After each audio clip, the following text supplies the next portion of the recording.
আপনারা যদি টানা 2 সপ্তাহ ধরে লবঙ্গের পানি পান করতে পারেন তাহলে 10টি রোগের হাত থেকে মুক্তি পাবেন। আমি প্রথমে আপনাদেরকে বলে দেব এই 10টি রোগ কি কি ও তারপর আপনাদেরকে বলে দেব লবঙ্গের পানি কিভাবে বানাতে হবে। প্রথমত, ফুসফুসে জমে থাকা আবর্জনা মুক্ত হবে, শ্বাস প্রশ্বাসের কষ্ট হবে না, আপনি নিঃশ্বাস প্রশ্বাস সঠিকভাবে নিতে পারবেন। লবঙ্গের পানি পেটের মধ্যে থাকা অপকারী ব্যাকটেরিয়া ও পরজীবীর হাত থেকে মুক্তি দেয়। যেমনটা ধরেন কৃমির হাত থেকে চিরতরে লবঙ্গের পানি খেলে মুক্তি পাওয়া যায়। আমাদের স্কিন আরও বেশি সুন্দর ও চকচকে করে তোলে।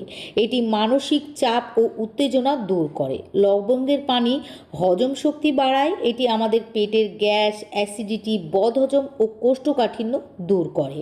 লবঙ্গের পানি মুখের ভেতরের ক্ষতিকর ব্যাকটেরিয়াকে দূর করে নিঃশ্বাস সতেজ রাখে ও দাঁতের ব্যথা কমায়।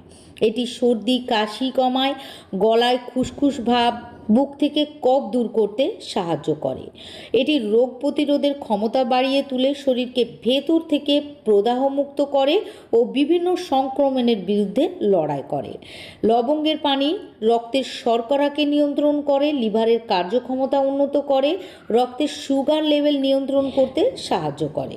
এছাড়াও লবঙ্গের পানি শরীরকে ডিটক্স করে এবং মনকে শান্ত রাখে, ফলে ঘুম ভালো হতে সাহায্য করে। আপনারা কি করবেন, রোজ রাতে ঘুমানোর আগে 1 গ্লাস পানির মধ্যে 4 থেকে 5টা লবঙ্গ ভিজিয়ে রাখবেন। তারপর সকালবেলায় ঘুম থেকে উঠে এটিকে ফুটিয়ে ঠান্ডা করে নেবেন, তারপর ছেঁকে পান করবেন। আশা করি আজকের হেলথ টিপসটি আপনাদের উপকারে লাগবে।